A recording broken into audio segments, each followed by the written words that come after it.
Shalom, shalom, bien-aimé de Dieu, shalom à toi mon frère, ma sœur, chers auditeurs et auditrices de cette plateforme, le pain quotidien. Que la grâce et la paix du Seigneur demeurent sur chacune de nos vies et que le Dieu de nos pères, de notre Père, nous bénisse abondamment au nom de Jésus-Christ. C'est pour moi une grande joie de partager notre repas de ce jour et je prie que ce message te trouve en bonne santé. Au nom de Jésus-Christ, je voudrais bénir le Seigneur pour la vie de tous ces serviteurs de Dieu sur cette plateforme qui nous apporte chaque jour le pain quotidien. Que Dieu bénisse ses serviteurs et ses servantes. Je suis le pasteur Athanas pour le pain de ces jours. Notre thème du mois est servir Dieu avec joie. Le thème de la semaine, un service agréable à Dieu. Et le thème sur lequel je parle en ces jours est avec humilité, tiré du livre de Philippiens, le chapitre 2, le verset 2 à 4. Et la Bible dit, rendez ma joie parfaite, ayant un même sentiment, un même amour, une même âme, une même pensée. Ne faites rien par esprit de parti ou par vaine gloire, mais que l'humilité vous fasse regarder les autres comme étant au-dessus de vous-même. Que chacun de vous, au lieu de considérer ses propres intérêts, considère aussi ceux des autres. Amen. Que Dieu bénisse sa parole. Alors je voudrais m'appuyer sur ce thème pour prier pour nous. Et je prie afin que Dieu nous caractérise par l'humilité, que nous ayons un cœur humble, que tout ce qui est sémence d'orgueil quitte nos cœurs, quitte nos vies au nom de Jésus-Christ. Que l'orgueil, ce sentiment, quitte nos vies au nom de Jésus-Christ et que nous ayons un cœur humble parce que l'orgueilleux ne peut pas servir Dieu. Aucun orgueilleux ne peut servir Dieu. Aucun orgueilleux ne peut se soumettre à Dieu. Aucun orgueilleux ne peut servir Dieu, ne peut considérer Dieu comme son Père. Aucun orgueilleux ne peut faire correctement l'œuvre de Dieu. Parce que l'orgueilleux, c'est celui qui regarde les autres comme inférieurs à lui. L'orgueilleux, c'est celui qui regarde les autres comme des sous-hommes. L'orgueilleux, c'est celui qui n'a pas appris la considération, qui n'a pas appris à aimer les autres, à considérer les autres. Alors, il ne peut pas avoir une place dans le royaume de Dieu, dans le royaume de Christ. Parce que dans ce royaume de Jésus-Christ, c'est un royaume dans lequel où le maître est capable de laver les pieds de ses disciples, est capable d'appeler ses disciples ses amis. Or, l'orgueilleux aura du mal à laver les pieds de ses disciples, à laver les pieds de son prochain. Alors, c'est un royaume d'hommes humbles parce que le maître nous a montré un modèle d'humilité.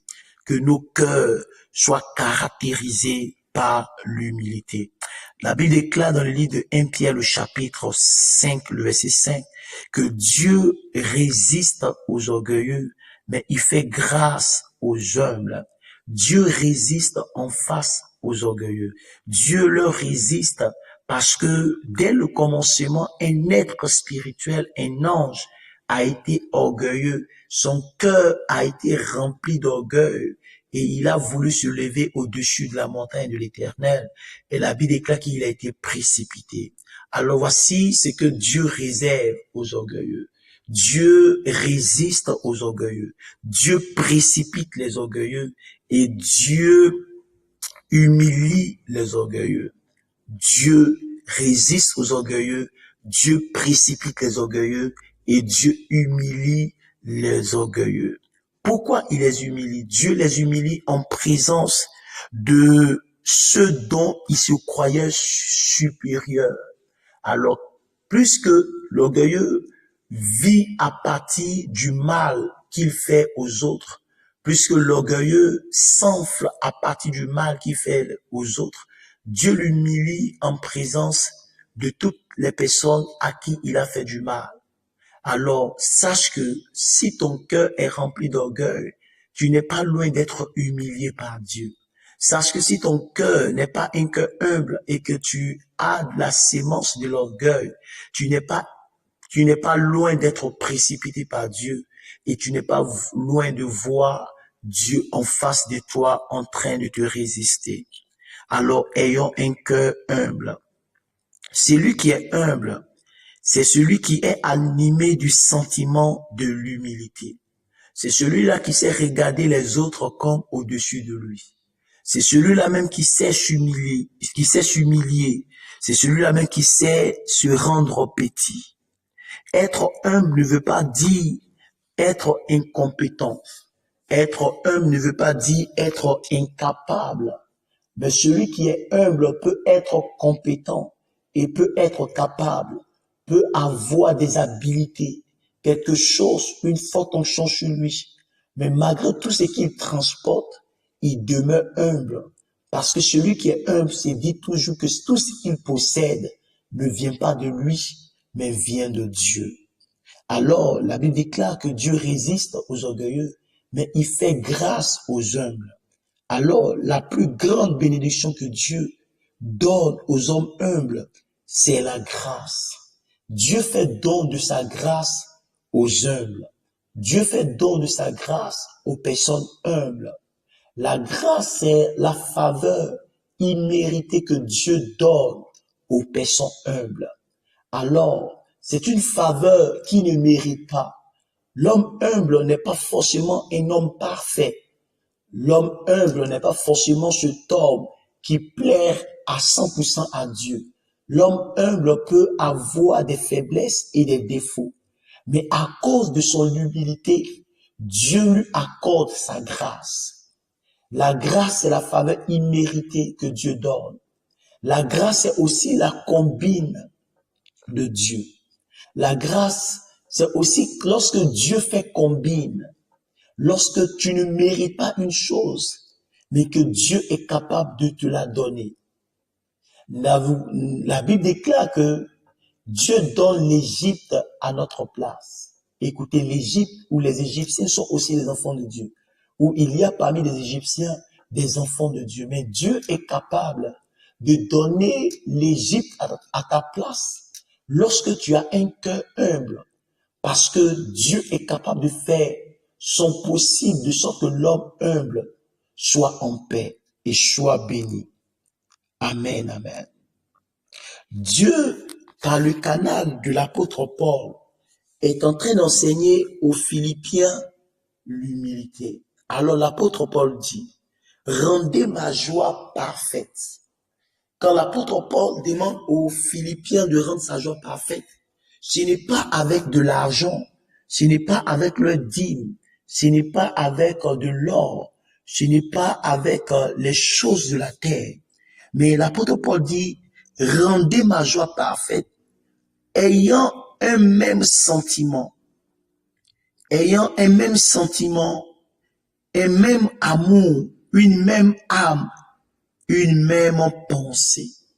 Parce que ce sont des choses qui ne se trouvent pas dans le cœur de l'homme orgueilleux. L'homme orgueilleux ne peut pas avoir le même sentiment que les autres, puisqu'il se voit supérieur aux autres.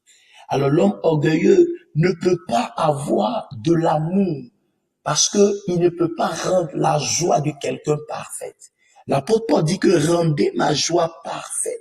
L'orgueilleux ne peut pas travailler à rendre un cœur joyeux, à donner de la joie, parce que l'orgueilleux vit de la souffrance ou des pleurs des autres. Il s'enfle à partir de la douleur qu'il crée au cœur des autres. Alors, il ne peut pas donner de la joie. Et l'apôtre Paul dit, rendez ma joie parfaite en ayant un même sentiment. Et ces sentiments-là se trouvent dans le cœur de l'homme humble. L'homme humble a le même sentiment, a le même amour. Il a une même âme que les autres. Il peut ressentir les choses que les autres ressentent. Il a le même amour. Amen. il a les mêmes pensées que les autres. L'homme humble ne fait rien par esprit de parti. Il ne fait rien par vaine gloire. Mais l'humilité, par son humilité, il apprend à regarder les autres comme au-dessus de lui-même. Alléluia. Et c'est ça les caractéristiques d'un homme humble. Alors, nous devons être animés de cet esprit, de ce sentiment d'humilité. Parce que l'homme humble est capable de non seulement se soumettre à Dieu, mais aussi de se soumettre à l'homme. L'orgueilleux aura du mal à se soumettre aux hommes. L'orgueilleux dira que je ne me soumets qu'à Dieu. C'est de l'orgueil. Parce que la Bible déclare que si vous n'aimez pas les hommes que vous voyez, comment c'est possible que vous aimiez Dieu que vous ne voyez pas? Donc, l'orgueilleux de même qui n'arrive pas à respecter son prochain, l'orgueilleux aura toujours du mal à respecter Dieu. Alors, Dieu désire que nous soyons caractérisés par l'humilité afin d'avoir les mêmes pensées, les mêmes sentiments que les autres, le même amour, afin que nous soyons capables de rendre les autres joyeux. Que Dieu nous bénisse et que sa grâce demeure chez nous. Que Dieu nous donne d'être des hommes ou des femmes humbles, des hommes et des femmes qui vivent l'humilité et que cette humilité soit sincère et véritable au nom de Jésus. Amen. Shalom chez vous.